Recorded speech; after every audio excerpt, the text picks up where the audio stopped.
pelvic stimulation exercises. These are the exercises which are basically around all your pelvic areas where all the basic chakras are, specifically Mooladhara.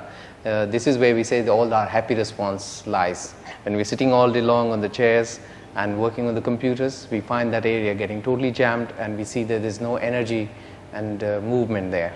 Let's get going. I would suggest lie down on your back. Okay. First of all, we are going to do bridge. Basically, you bend your both knees, place your feet next to the hips. You can make your legs a little bit wider. Then slowly lift your hip up and put your hands behind under your body. Support your back as much as possible. Here we see that how much the pelvic tilt is coming up. This is where you will see that slowly the mobility in that area starts. If you're already very stiff, so you need to be a bit careful about that. Bring your hip down. Slowly, come down slowly. Bring your hands down, let the hip come down. You do 2-3 times just bringing your hip up and down so that you don't get any catch on your lower back. Breathe in, lift up again. Bring your feet a bit closer to your body, legs are a little wider, that gives you more movement.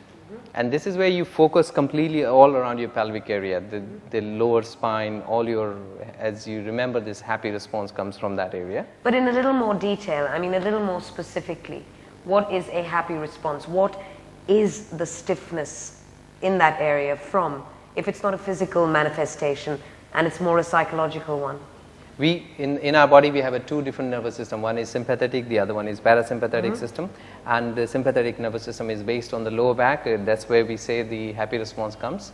And in yoga we have a Mooladhara chakra there where all your creativity lies in there. Okay. So if you have that mobility going on, you will see all the kinds of things you're going to create in your life basically. So lift your hips up. On that note, let's keep going. Yeah, absolutely. Just lift the hip up. Now we are going to add another level to the same, which we call it a Vipareet Karani Mudra. So what happens, you raise your one leg up, stretch it up, then the other leg. Now keep in mind that your shoulder remains on the floor. You need to tilt your hip a little bit. It's not exactly Sarvangasana, as we call it shoulder stand. This is Vipareet Karani Mudra. Here the whole pelvis is kind of getting a certain kind of tilt. The flow doesn't go completely directly on your shoulder side. It's very good posture to maintain the agility and the energy of the pelvic area. Hold it for a few breaths, stay there. Then you place your hands down, come back slowly. Very good. Liberating. It definitely feels liberating. I would suggest bend your both knees to your chest, bring them gently down just to release your lower back. And from there, you can put your both feet together and let the knees go apart. This is a Baddha Konasana. You can place your hands where you feel the maximum stretch around your groins and all that. And if you can bring your heel closer to your groin, that will be very good. In the same asana, you can raise your arms up above your head where you give you nice stretch on your spine. It basically moves the whole spine and the energy.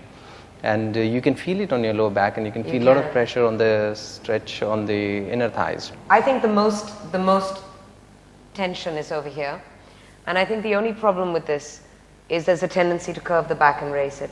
If you curve your back, you will find that there's a strain coming, which is not very pleasant. We always really want to make sure that chin remains tucked in, your back is rather flat, and if you want, you can move your hands down or you can move your hands up. It totally depends on how you feel in the particular posture.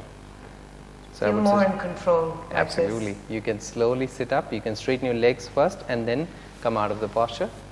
Sit up. I'll make you do one more posture. We are going to do Marjorie Asana. Basically, place your hands on the mat and you make sure that your knees are as wide as your arms are here. With the inhale, you lift your head up and push your tummy downwards. With the exhale, your head comes inside and your tummy also comes with it. Throughout, make sure that you're inhaling and exhaling, and pay attention to your pelvic movement as much as possible. This is very energizing, invigorating movement for the pelvic area, and keep the agility going in that area. Inhale, go up. Very good posture for your spinal problems as well. And from there, you come back in sitting position. You can come in Vajrasana. That was a movement with a lot of sensuality, actually, an intimacy with oneself. Absolutely. That's what the basic chakra is all about. That's where you create the world.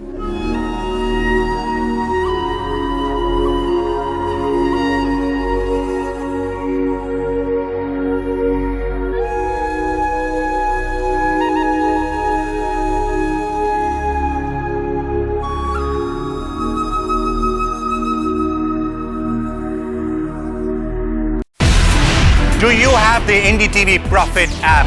All the markets, all the news and your own homemade, ready-made portfolio available there for you. We will right now answer what you should sell, what you should buy when markets are down. Download it ndtvprofit.com/apps. Get the best app from the channel you trust.